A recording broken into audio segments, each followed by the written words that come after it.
Welcome to another edition of The Focus, PHNX Sports' newest series in which I sit down with executives, managers, coaches, players, and even journalists who have made a significant impact on the Arizona sports scene.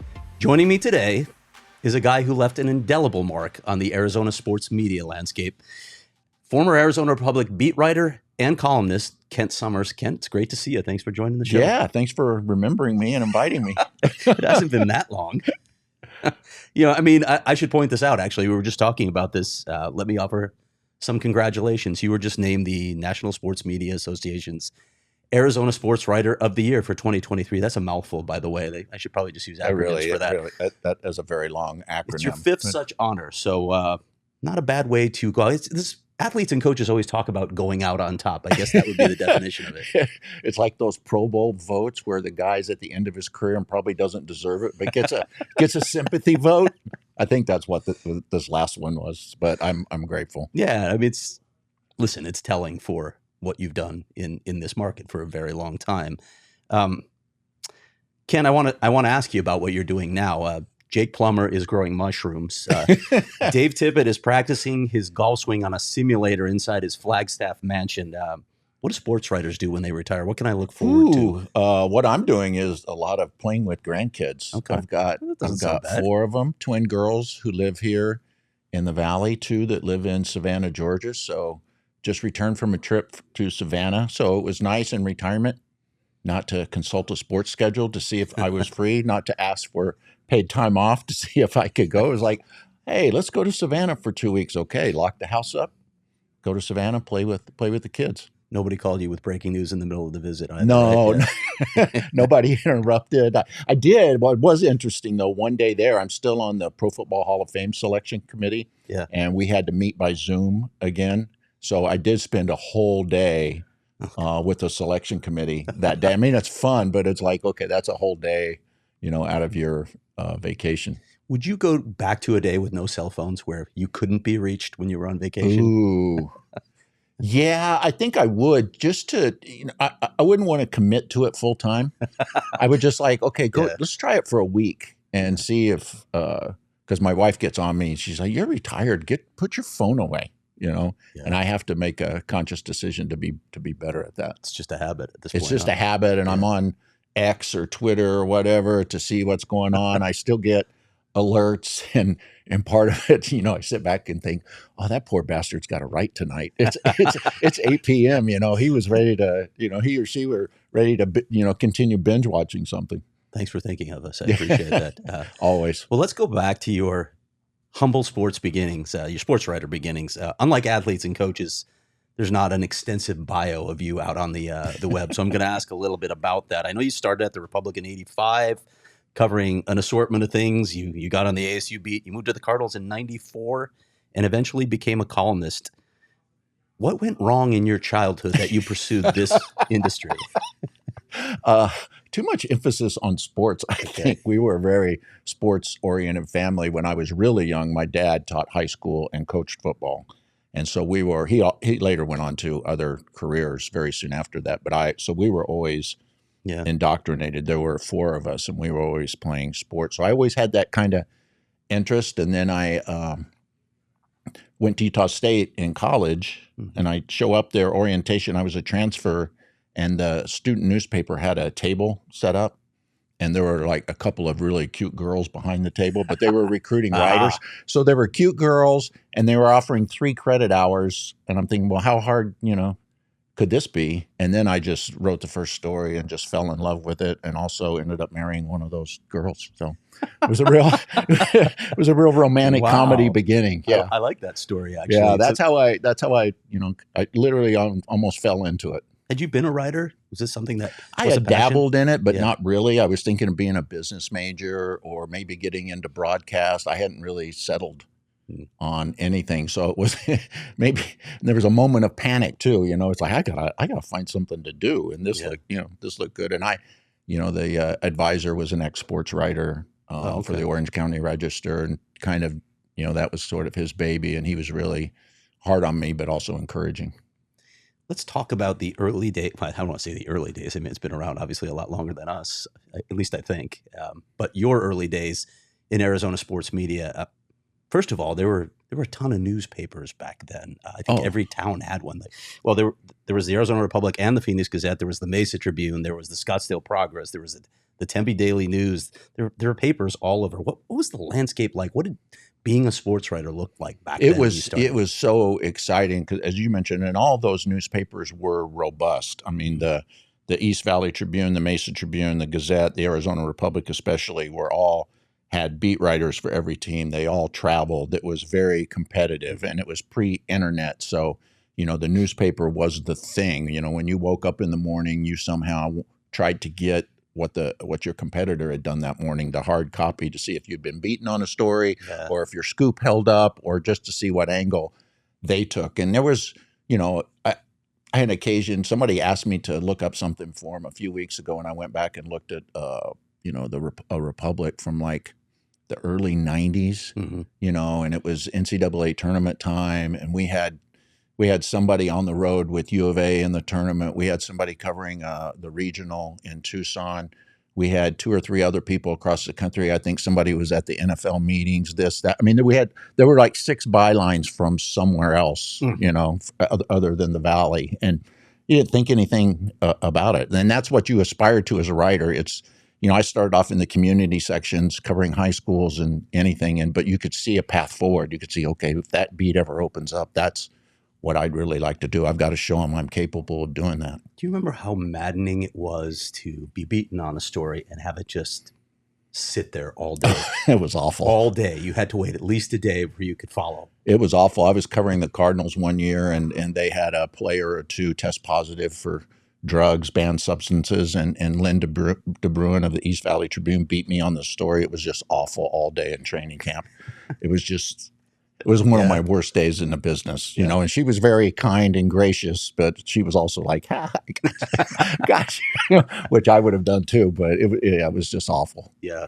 And it's funny, all the things that I think about from back then, if you had a bad typo or an error in the story, it sat there. You couldn't correct it online. There wasn't the immediacy that we have now. You just had to live with your mistake for an entire day or longer. Yeah, it did. And it was so hard, and it just ate at you, but it also made you better. Yeah. It made you like, okay, I've got to read this again. I can't really count on a copy desk. This is my responsibility. And oh, by the way, we had copy desks back then. What are those? We actually had your story. People. Your story would get, like in the Republic back in the day, would get 3 reads before it hit print, and they would get copies of the printed page, the proofs, and go through it too. So there were like 4 levels of checking, and now, there's nobody. One of the latter days at the Republic, one of the old writers came in, he goes, "Where's the copy desk these days?" And Bob Young, my friend and the writer, he goes, "I think he's in the bathroom."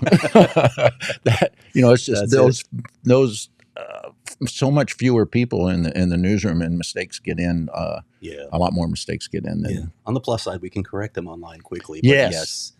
Yeah, you're right. Like, you're hopefully if you get 1 read now. Yeah, and a lot of times the readers are the editors. Yes. And I rely on them all the time. Some of them are very nice. I like to accentuate those people. Some are like, hey, in this 3rd paragraph, you said, whatever, Georgia Southern instead of Georgia State, or you have an extra word. It's like, oh, thank you. And you boom. Yeah. Yeah. So others aren't so nice. Blast. Yeah. Others aren't so nice. Call you very creative names. Yes. Well, let's talk about the advent of the World Wide Web and how that changed this industry forever. How did you adapt, first of all, and how do you think newspapers adapted? Well, newspapers adapted very slowly, obviously, and couldn't figure out the model, especially the financial model, to make it work. I mean, obviously, to begin by giving something away for so long, giving so much away for so long without subscriptions was, a mistake that it's hard to, to fix that later on when people are used to getting something for free and suddenly they aren't. It just changed it in innumerable ways. It made the cell phone a vital piece of your equipment, the stuff you carry. You were constantly looking at it. You were breaking news. It just became a 24-hour news cycle. As a story broke in the morning, you may be rewriting a version of that story 5 times through the day as you get information to update it, which is good and bad. It was kind of nice, that immediacy of it, and and to stay on top, and you weren't like, okay, you weren't so nervous the next day that you had missed out on something, but it just made it, you were always on call. You were your cell phone buzzing away from having to work. And then social media just changed things tremendously. I mean, my example of that is, if you Google my name, chances are my blow up with Derek Anderson on Monday Night Football comes up, where he went on the rant when I asked him why they were laughing during the game. Well, one of the reasons I had to ask him that question in my mind was everybody on Twitter was talking about it, commenting about it. It was out there. That you could tell that was the buzz from the fans. It's like, okay, why are they laughing? Yeah. Whereas in the past, maybe that wouldn't have been such a big deal. Pre-internet, pre-social media days, maybe he gets by with a little laugh and John Gruden comments about it, but then it's done. So it changes the way I think you approach a beat too, or approach sports writing. Even the craft of writing, I don't want to get too granular here, but you talked about maybe rewriting a story 5 times a day. You craft a story when you write it, and then to have to insert new information or a new source into a story can be a challenge because you have to restructure the entire thing. Yeah, it can be a challenge for sure. And it's like, you look back and like, I should have changed that previous paragraph after this. And I think the danger too is you're just giving it to readers in pieces. And sometimes as beat writers or columnists or sports writers in general, you have to step back and say, okay, what's the big picture here? I think you do a really good job of that with the Coyotes. It's like, okay, I've reported, 12 news stories in a row, piecemeal. Yeah. What's the big picture? And that's what, as local sports writers, that's what we can give, I think, our readers that national news can't. I think the question now with, the Los Angeles Times layoffs and the way they've restructured its sports staff, and a lot of others have, the question is, do we need local sports writers anymore? And I think, no question we do, because, ESPN, Fox, CBS, I mean, they all do a really good job, The Athletic, but, it's that local sports writer who can put things in context, I think, better than anyone else. That's the value, I think holds the most value today. Yeah, the boots on the ground, the sources. Like, listen, national people aren't going to have all those sources, whether it's government or if we're talking about Coyotes, who God knows how many different areas of the world you have to have sources. But yeah, I agree with you completely. I think it's invaluable, and I don't think that's ever going to change. I don't see a way that national outlets can solve that lack of information or that lack of sourcing that they have. Yeah, no question about it. And I think that's a sort of a sad thing with newsrooms today. Yeah. Even in local government, which is, far more important than what we do in the sports world, for the most part. But, there are far fewer reporters covering school boards, city government. And, and I think, Lord knows, we need those people right now, maybe more than ever. Amen. All right, let's roll through the Kent Summers era. Like many of us, you started by covering preps. Any notable names that you covered in your time? I covered preps back in the day. It was so much fun.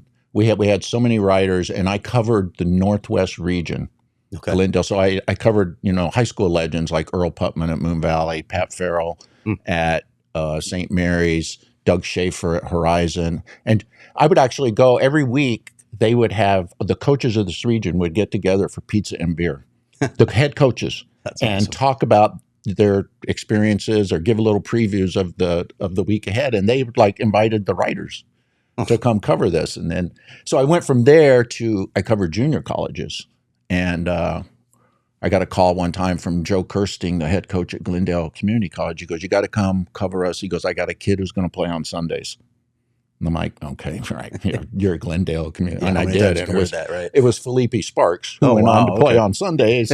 And yeah, he did not oversell it. So that was fun. That's how I cut my teeth. I learned how to cover a beat, what was important, what wasn't important. And it wasn't on a big stage where, Yeah. you know, and I covered people who helped me out, you know, even at Northern Arizona University, I covered football there. Larry Quintero was the head coach.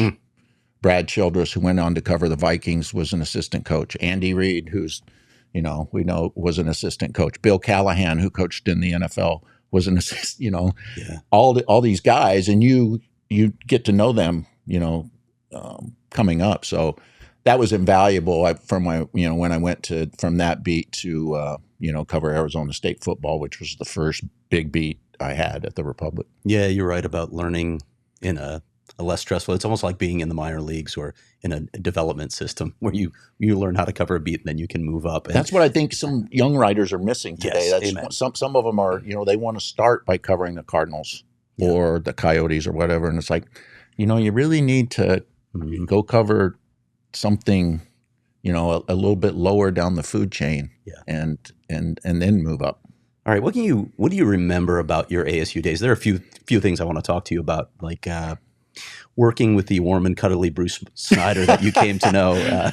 What's funny is I went to Utah State, and I was there when Bruce Snyder was the head coach at Utah State. So I was a young sports writer when he was the head coach, and very fair guy, very nice guy, but he had some football coach in him. I remember a post game at Utah State, somebody asked a question in the form of a statement, you know, hey coach, running game struggle today, you know, and he's like, is there a question in there? Or are you just voicing an opinion?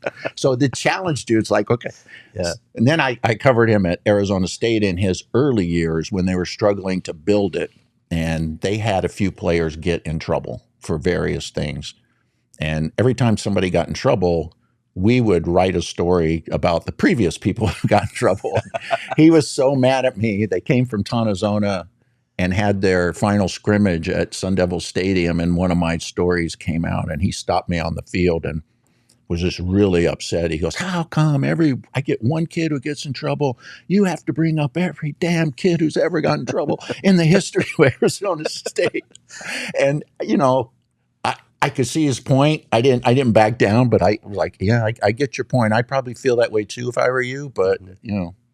Get ready for an updated list the next time something happens. Kind of the way it is. But he was overall very fair to me and a very good guy, but he would call you out. I remember one time, I think it was against Cal. They had played crappy for 3/4 of the game and then came back late to win it, you know, in a game they probably shouldn't have won. And we always met with him on Sundays, and he started it off by, he goes, God, I thought we won the game till I picked up the paper this morning and read your story.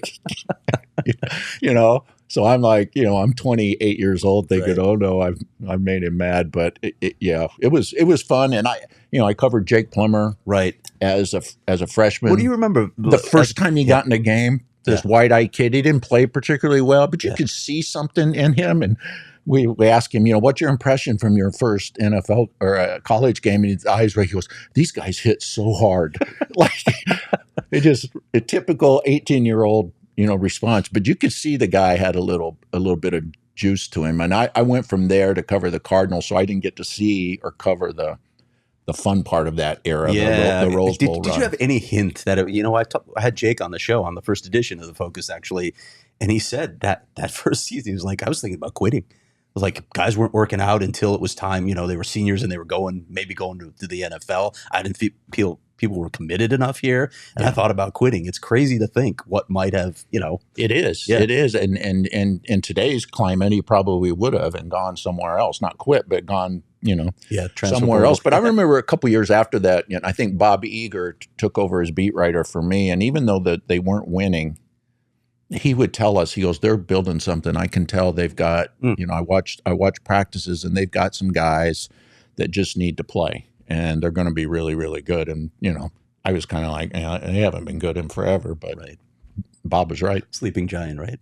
Yeah, the sleeping giant opened an eye for a year or two and then went back to sleep. Yes. All right. You also covered the men's basketball team, and what an era you got to cover with Bill Frieder as coach. Yeah, I was there in 1989 when he took the job while he was coaching a Michigan team that went on to win the national title. I mean, I remember going to the airport when he flew in and met with ASU. I mean, he was like the third or fourth choice. They had offered the job to Gene Cady and to another guy or two that I can't remember, but but yeah, what a wild ride he was. I mean, he was the original unmade bed.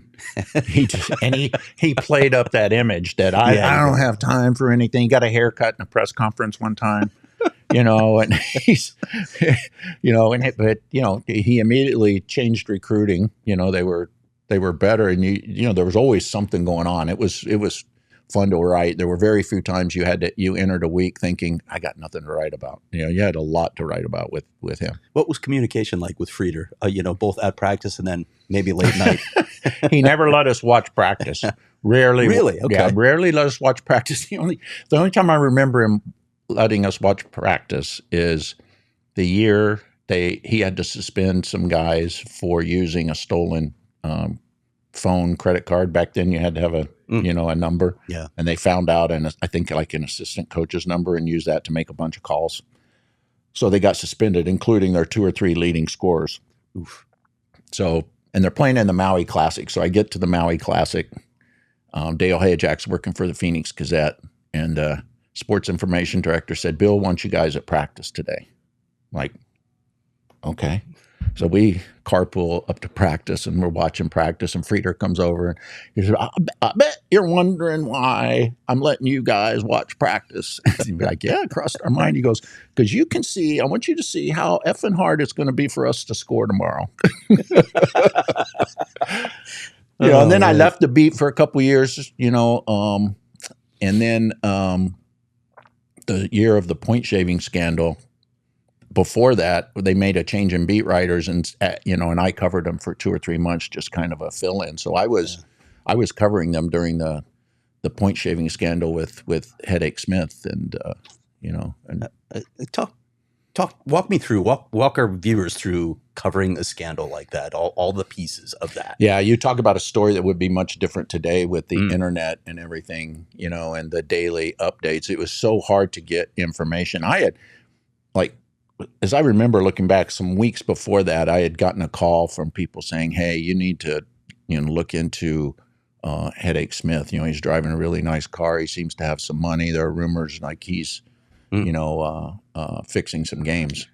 But I never could get to the bottom of it. I called everybody. So, the one night it breaks, there's actually the casinos in Las Vegas who, there were red flags raised because people were betting heavy amounts on this Arizona State game, and they turned it into the Nevada Gaming Commission, who started investigation. So, that got back to Frieder, obviously, and, he was just freaking out, and he would call beat writers at, midnight. He goes, you think this is true? Do you think that my kids are doing this? And it's like, I don't know, Bill. I mean, I don't have any information, but it sure is fishy what's going on. And I think he knew that in his heart, but just didn't want to believe it.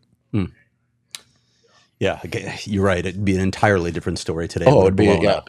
Yeah. And days of follows, and and especially today with so many states adopting gambling and everybody having it on their phone and their app. And I mean, you have to wonder how big that story would be today. It was big back then, and no doubt about it. And it ultimately cost Frieder his job and set the program back. But yeah, it would be incredible today. All right, of all the dream jobs that were on the table, you mentioned, the things that you think about, like when you look down the road, what could I aspire to? Where did Cardinals rank on the list for you, taking over that beat? They were right up there. I mean, I think my goal forever was to be a columnist. And, I always, every year you had a review, or twice a year, and, anybody's had a review, they said, where do you see yourself, or what would you like to be doing ultimately? And it was always, I would like to be a columnist. But, failing that, one of the bigger beats at the paper is what I wanted, something people paid attention to. And I felt ASU football and basketball were that, certainly. And I had backed up the Cardinals for a few years for the great Lloyd Herberg, our first Cardinals beat writer. And then when he died of cancer in 1994, I took his spot as beat writer, which also happened to be Buddy Ryan's first year as head coach. So I always felt, even though the Cardinals had so many years where they were struggling, and so many seasons of 5-11 and 4-12 that I covered, where you felt like it was the same old, people always paid attention, and I just enjoyed covering it. I enjoyed the people for the most part, the coaches, the players, and it fit in really well with family life also. But in 1994, to break in with Buddy Ryan as your first head coach was pretty amazing. I always felt like he was one of maybe the last true characters in the NFL. Let's go back to that. I mean, it started with the introductory press conference. You've got a winner in town. You've got a winner in town. There have been so many memorable introductory press conferences with the Cardinals. Denny Green, pointing at his winning percentage.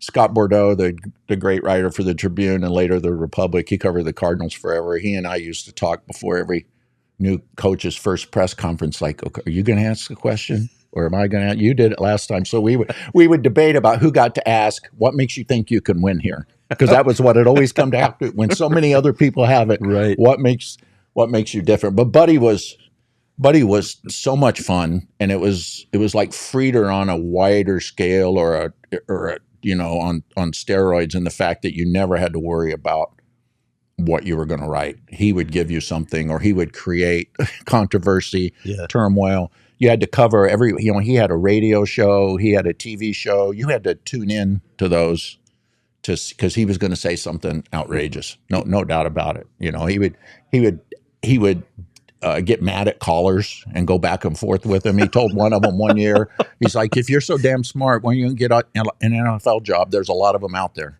and he would say some inappropriate thing. He truly didn't care. Yeah. But it was fun as a beat writer because he gave you access, and he would talk to you, and he respected beat writers who showed up every day and put in the work. I mean, we would go out and talk to him before practice every day, and he would twirl a whistle around, and he would tell you, in that Oklahoma drawl, it's like, what you all wrote this morning was bullshit.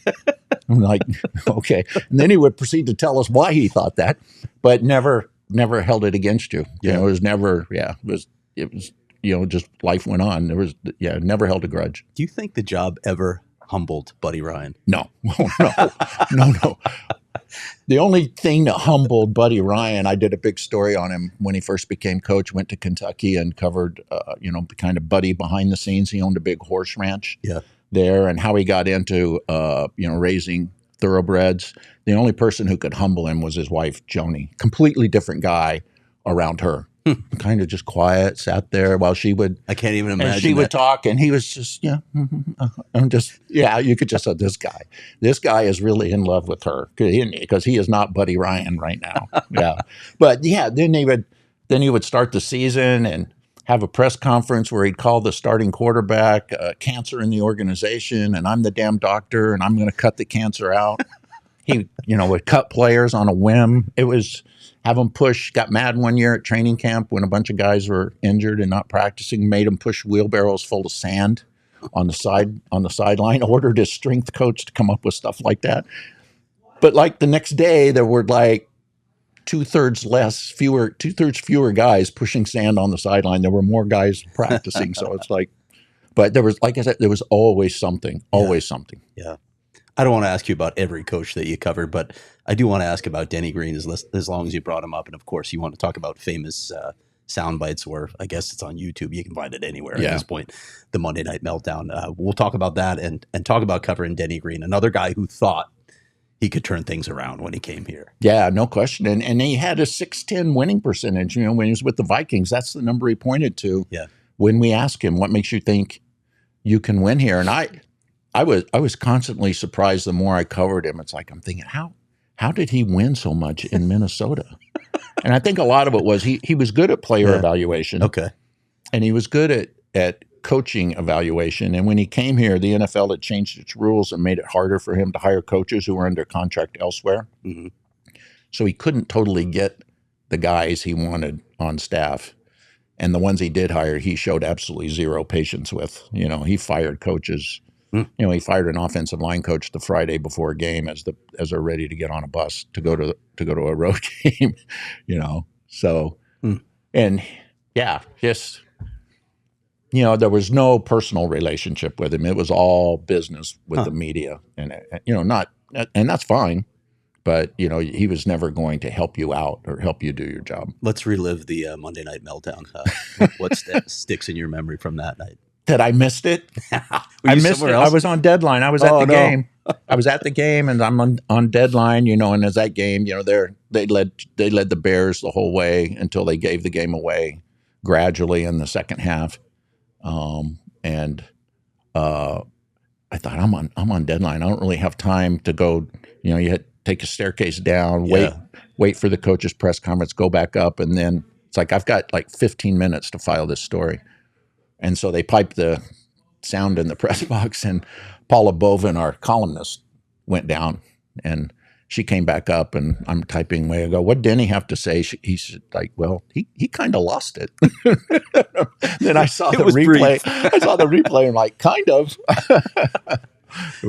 But it wasn't surprising because he would do, have press conferences occasionally like that. I mean, his training camp when they drafted Matt Leinart, and Matt hadn't signed yet, he was holding out. And as the days mounted, the more irritated Denny became at it. And somebody at training camp in Flagstaff asked him about outside linebacker Carlos Dansby. And somehow in his brain, that gave him the perf jumping off point. For Matt Leinart. Well, Carlos Dansby's looking great, and so are the rest of us. It's just, the guys who aren't here, and went on this rant about, if Matt Leinart didn't want to be a part of it, that's fine. And, Yeah. That's exactly what happened with the Monday Night Meltdown as well, though, because Mark Brown is the answer to the trivia question, by the way. Who asked the question that set him off? Just about. It was a softball. It was actually a positive-looking question. Yeah, about who's the Bears quarterback, Rex? Rex Grossman. About Rex Grossman's 6 turnovers. That was the question, and that set him off with the mic slap. Right. And Mark Dalton, thanks, Coach. It was the verbal hook. It was just perfect. The thing that stands out to me about that press conference, and I don't know if we can say this, you guys can use it, was the use of bullshit back to back. I just love that.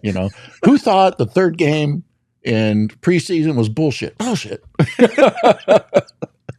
Oh, my God. Good times. I want to talk about some of the players you covered as well. And I want to go back to somebody you mentioned. You missed him at ASU, but Pat Tillman, you saw him for the Cardinals. I'm curious what the Cardinals version of Pat Tillman was, what you remember about the day that he announced that he was enlisting in the Army and the day that he died. Yeah, when they recruited him or drafted him, in the 7th round, I was thinking, okay, what is this? Do they really see him as somebody who could make this team as a safety when he had really played linebacker at ASU? Could he play that role, or was this some kind of gimmick to sell tickets that could end up backfiring on him if you don't treat the local guy fairly? Yeah. But I trusted too at the time. Dave McGinnis was the head coach, and Larry Marmee, who knew Pat.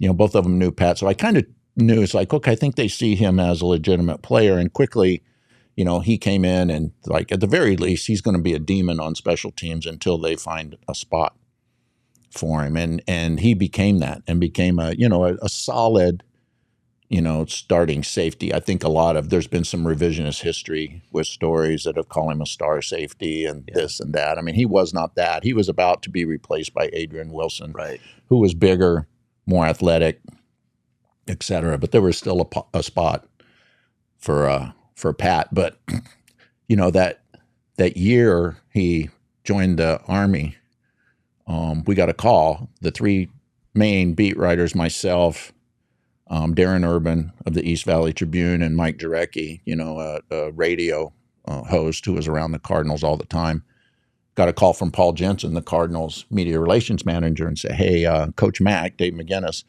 wants to talk to the 3 of you. Can you come out to the facility? And you're not going to believe this story, so you need to be here."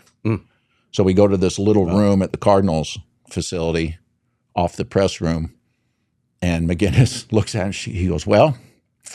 He goes, "Pat Tillman has decided to join the Army." And then he looks at Darren. He goes, "Darren, you can pick your jaw up off the floor." But we were all like, surprised. I'm not going to say I wasn't surprised, but then when I started thinking about it, I just like started smiling. Like, of course he is. He's the one guy in America, or at least in the NFL, who would do something like this and turn down a contract that was going to pay him, Why? $1 million or so. What about Pat? Just, He was different already. Yeah, he was just, not. It was more than just, riding his bicycle to, the Cardinals facility or his old beat up Jeep Cherokee or whatever it was. It was just the way he approached things. I'm not saying I had a lot of in-depth conversations with him or knew him. Yeah.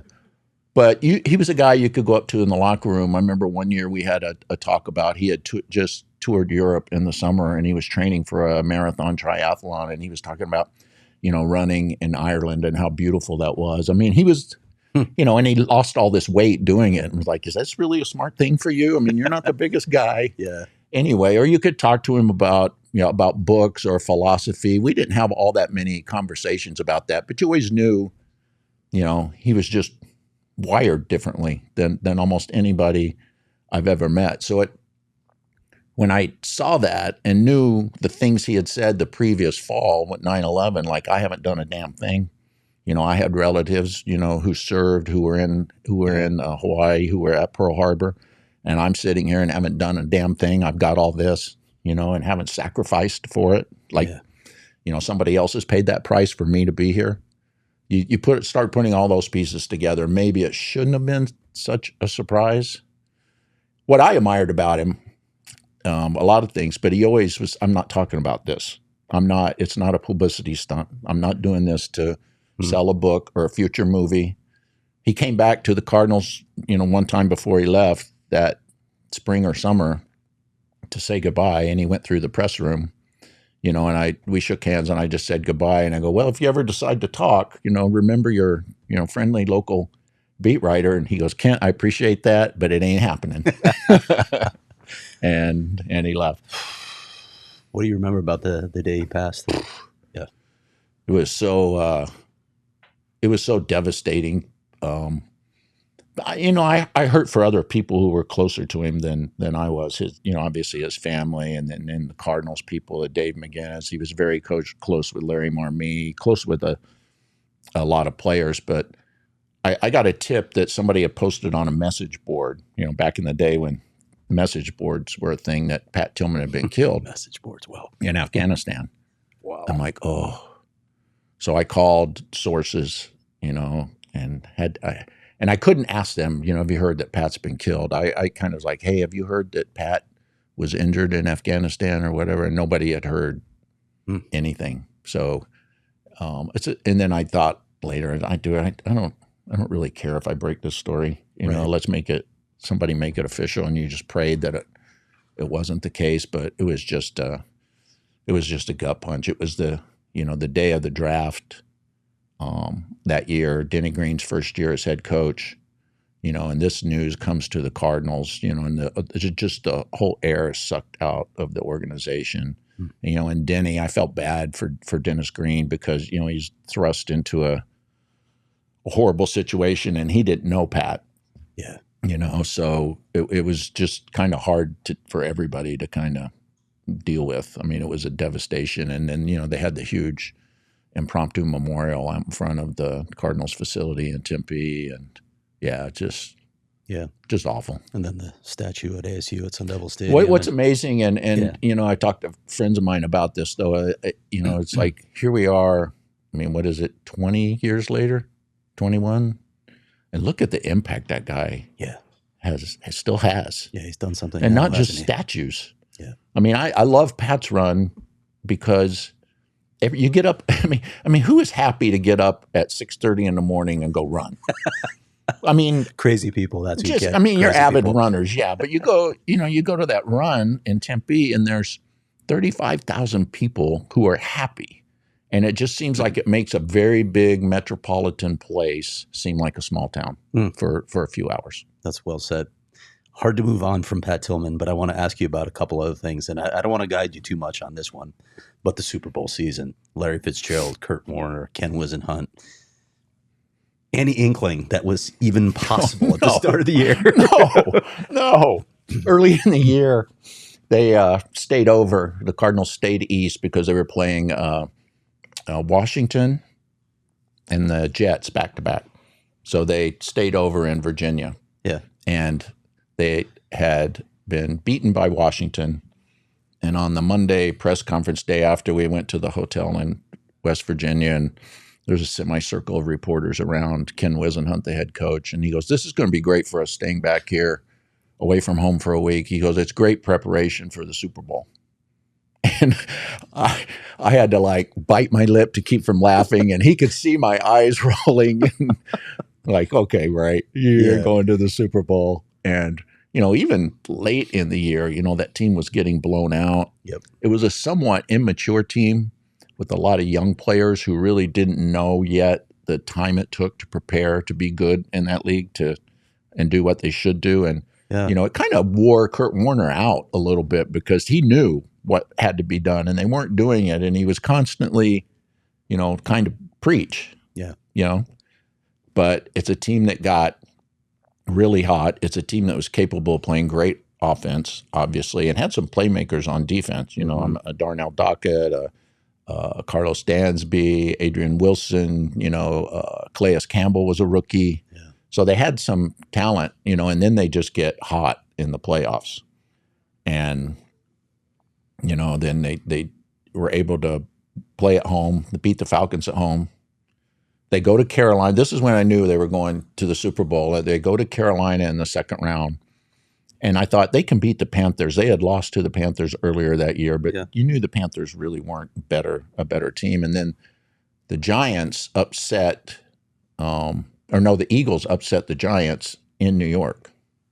Because I always thought if the Cardinals had to go to New York, they're not going to win that game. But the Eagles in Arizona for the NFC Championship game, so they beat Carolina, and Dan Bickley, our columnist at the time, we looked at each other and like, this team's going to go to the Super Bowl. They're going to go to the Super Bowl. Because I had covered many Super Bowls till then, and covering the Cardinals, who weren't the model of a great organization at any time. The thought I always had when I went to the Super Bowl is, they are never going to be here. The team I cover is never going to play in the Super Bowl. And for them to do it with such a fun team and a good team, and then it's just, and Fitzgerald has a postseason for the ages. He's just unstoppable. It should have been the game-winning touchdown.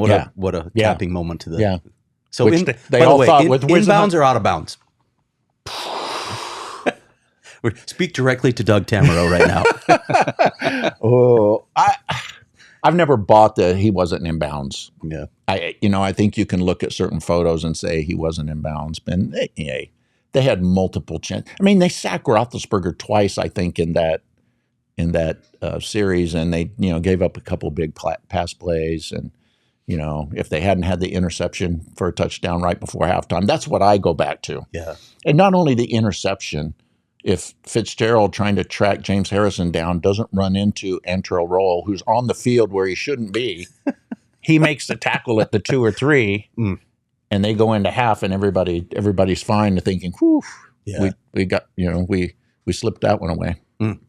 Fitz and Kurt Warner, just two personalities that that was right when I jumped on the beat. By the way, I think that the East Valley Tribune had gone under right then, so I was stringing for the Philadelphia Inquirer and then hopped on the beat the next season. Those two guys make an impression. Obviously, Fitzgerald, first of all, commands a room. I'm curious what your take is on him, and then Kurt Warner, who, as we have talked about many times, was a phenomenal quote and would give you 3 different versions of every quote so you could choose what fit best in your story. Yeah, he was amazing. And for a beat writer, the only complaint I had was like, okay, Kurt, you've said this. I got to go write the story, but you had to stay there. But I remember one time he cut short a session in the locker room because he had to go do something. And he comes in at the end of his day to the press room. He goes, "Did you guys get everything you need?" He goes, I didn't mean to run out, but I had this. I mean, he was scheduled for a pre-Thanksgiving game press conference somewhere along the line. And he told the media relations person, let's schedule that for earlier. These guys, I'm sure, want to get home the day before Thanksgiving and don't want to wait around for me it's like, is this guy for real? Yeah. You hear things about athletes, you've covered, and, you hear good things, and you hope when you meet them that's true. And sometimes they are, and sometimes they aren't. And it totally was. And, in Kurt's case, and I think he helped a lot of guys at the Cardinals grow up, including mainly Larry Fitzgerald. I think he emphasized to him, what is important to you, what your work ethic should look like. Here's what great receivers, because he had been around Torrey Holt and Isaac Bruce and Ricky Prohl in St. Louis, and here's the work they put in, and this is how it's done. And I think Larry gradually adopted that, and then that whole Super Bowl run, as Larry likes to say, I was in flow. It's like one of those moments he just felt unstoppable. And he was so funny though. He always wanted to know how the Super Bowl impacted other people. Like he would ask questions. He goes, "So Kent, you getting a lot of extra freelance work because of this run we're making?" I go, "Yeah, a little bit." He goes, "How much more are you making off this?" He was very interested in our business. He did not want to talk about his own money, but he was interested in a little sports writer who, obviously made. The only time he talked about his own money is when he got the pay cut. He's like, "I got a haircut." You remember that? That's right. Yeah. Yeah. But what interesting, that was a lot of fun as part of the Cardinals, was covering a guy who was drafted when he's 20 years old and seeing the work ethic develop. And, I remember asking Anquan Bolden early in Fitz's career at the Cardinals, I said, who's the, who doesn't work that hard in the receivers room? Like, who do you, he started laughing. He goes, Fitz. He goes, he can be late for a meeting or two and somebody has to send a golf cart to get him. This was at training camp. And you'd see that guy develop into a guy who never took a practice off, didn't want to miss a rep, who built a career, and you realize guys can change, guys can learn. And you also think, yeah, he was 20 years old when he was drafted. Right. Right. I wanted to ask you just a couple more Cardinals questions. We haven't even touched on Bruce Arians yet, and that was a fascinating era in Cardinals history as well. Yeah, it really was. Yeah. I mean, it was a little bit like Buddy Ryan, but in a responsible way. Yeah. In that big character, opinionated, would say things out loud that other people would not ever say. Would talk about having cocktails and, hey, I'm 60 and sexy, baby, and who would talk about, how rough he was on players, and coach them hard. And in this age, to have the ability to actually do that, to scream at a guy, to swear at him during practice, and then put your arm around him afterward and let him know, hey, here's why I'm doing it. It's like one of the players said, Troy Nicholas, a tight end, he goes, my first 2 years here, I thought my name was Dumb MFer. But and yet he got the players to respond. He got the players to respond. Yeah. And I think his thing was, guys will play for you if they really believe you can help them be a better player.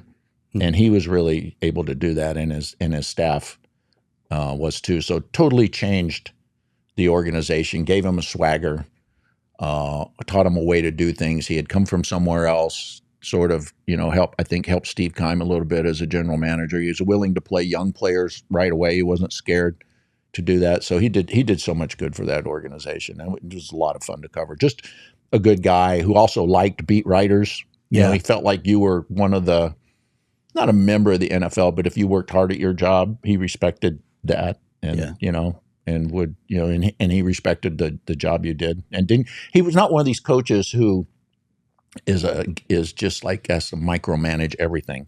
And I think that's, partly to be a head coach, you've got to have that maybe gene, but too many guys and women probably, worry about things they can't control. Yeah. It's like, who cares what somebody writes about you? Go coach your defense, right, which needs help. And Bruce was like that. He didn't let outside things interfere with his coaching. I still wonder what happens to, I think it was 2014 when they start 9-1 and Carson Palmer blows out his ACL. Yeah. Still wonder about that season. Yeah, but there was a lot of, and then that 2015 team, 16 team that should have been better than it was and wasn't. And then the way it all ended with Bruce retiring because of health concerns, but yet coming back. I don't know. There always seemed was there something more to it than ever been reported? I don't know. When you look big picture at the Cardinals' tenure in Arizona, they're more than 100 games under 500. They've won 6 playoff games, been to 6 playoffs in that entire tenure. I guess they never won the Super Bowl, obviously. I guess the big question is, why haven't the Cardinals been able to achieve any sort of sustainable success? Yeah, and we all thought they were going to get it. Those years where, especially when Whisenhunt came, they had moved into the stadium. The couple years before. Yeah. So that wasn't an excuse anymore.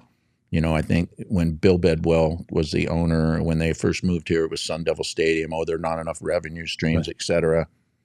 That was true to an extent, but that was just a fraction of the problem. I mean, it was organizational dysfunction, no clear direction, constantly firing coaches, not retaining players. That wasn't all because of the stadium. So I think a lot of the early stuff was because of Bill Bidwell's quirkiness, and he seemed like he ran the team for his own amusement at times instead of to win. And really nice man, and he was great to me. And just kind of his personality. But anyway, I thought it was going to change under Whisenhunt, especially 08, 09. And then Warner retires unexpectedly, at least to the Cardinals. Yeah, they can't find a quarterback; they're not prepared for it. And part of it, obviously, you have to look at the organizationally, what's the problem?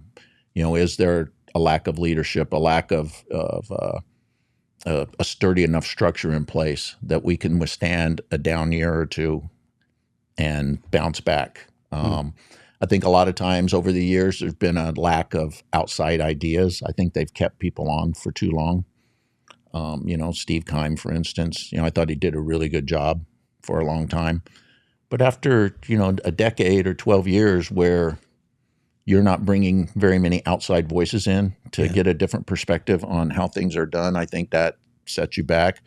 And then over the last year, the news reports about, how Michael Bidwell has managed the organization. I think, there's been a tendency on his part to, micromanage and try to run departments instead of, letting the people you hire, and pay good salaries to do that. So I think during the Arians era, I think they got a little arrogant and thought we've figured this out. We know what we're doing. There was a lack of humility, I think, that took a while and some bad seasons to dissipate. Interesting. Last thing I want to ask you about is becoming a columnist. It was your dream. What did you imagine it to be? What was the reality? That's a good question. I enjoyed it. A lot of it was expected. I mean, I knew, the challenges of it. One unexpected thing to me was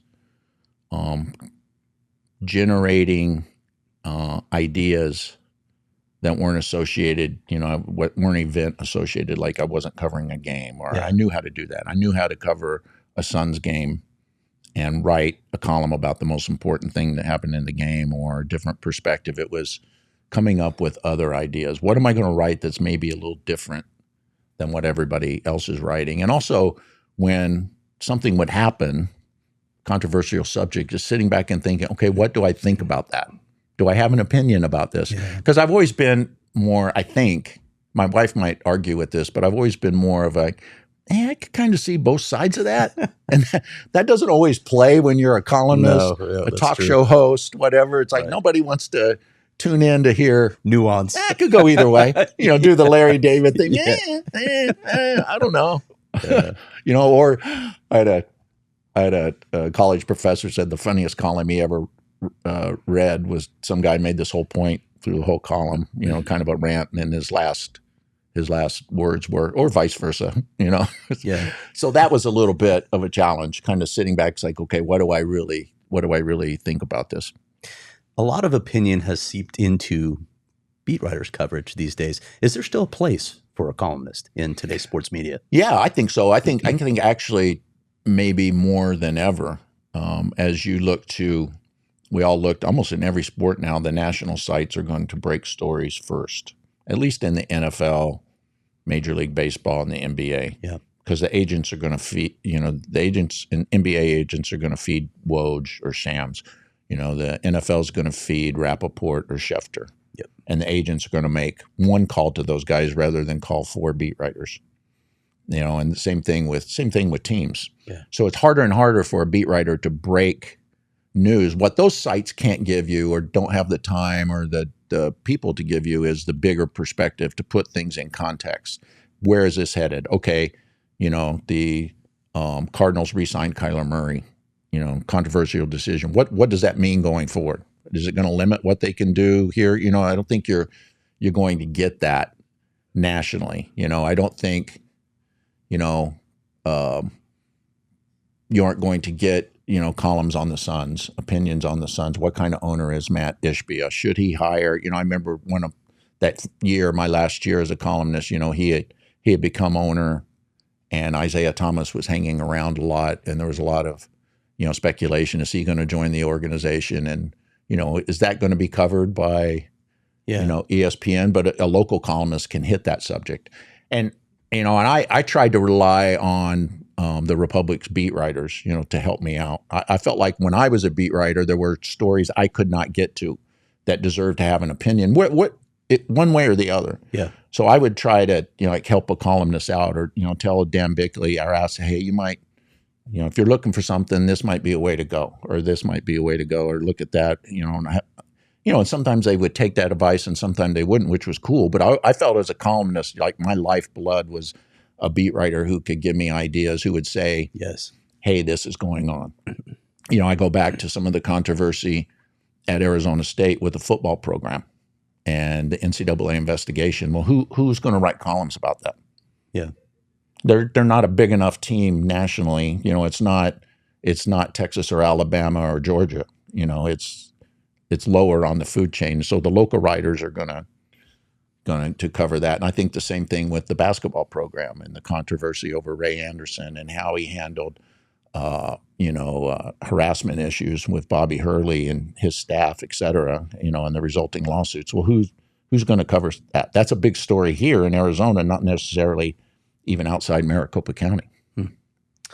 I saved the best question for last. Well, it's almost impossible. They've all been good. It's actually impossible to answer, but I'm going to ask you for your big picture view of this whole, I don't want to call it experiment, but your career covering Arizona sports. You've seen a lot. You've seen a lot of changes. You've seen most of the teams. If someone asks you, what's it like to cover Valley sports, what would you say to them? What are your takeaways? I think the overall thing, and I tried to stay away from,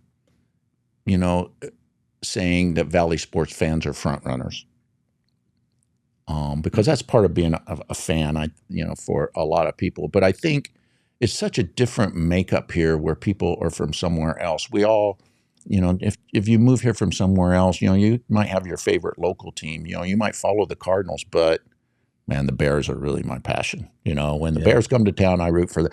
So you've always got that dynamic going on locally, and you've got that whole dynamic of, you just can't, if you're a team organization, you just can't show up. You just can't be mediocre to worse and just expect people to back you. Yeah. That might happen in a few places these days, but it doesn't happen here.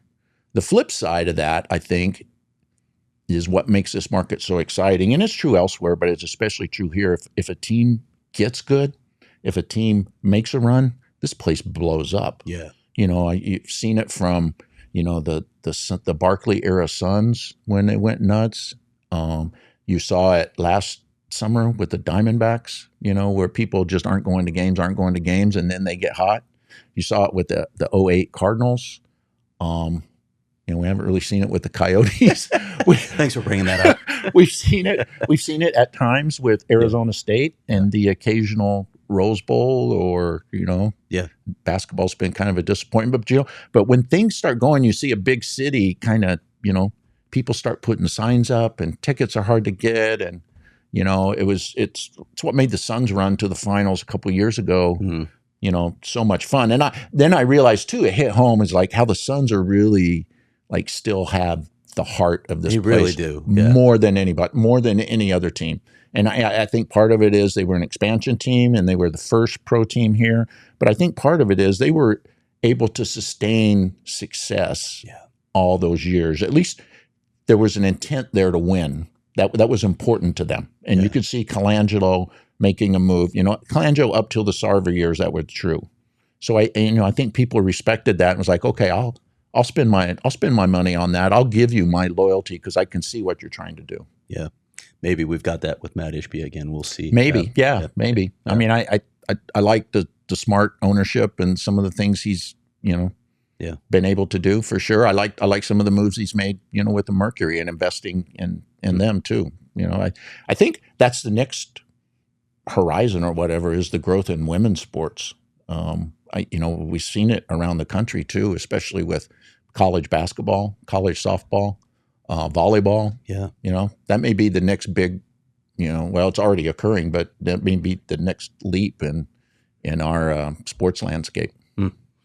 Ken Summers, cannot thank you enough. I could probably do this for 2 more hours just telling stories. Probably people wouldn't watch or listen, but we'd have fun. Yeah, I've really enjoyed this. And to all of you as well, thank you for joining us for another edition of The Focus. We all silly like the mayor.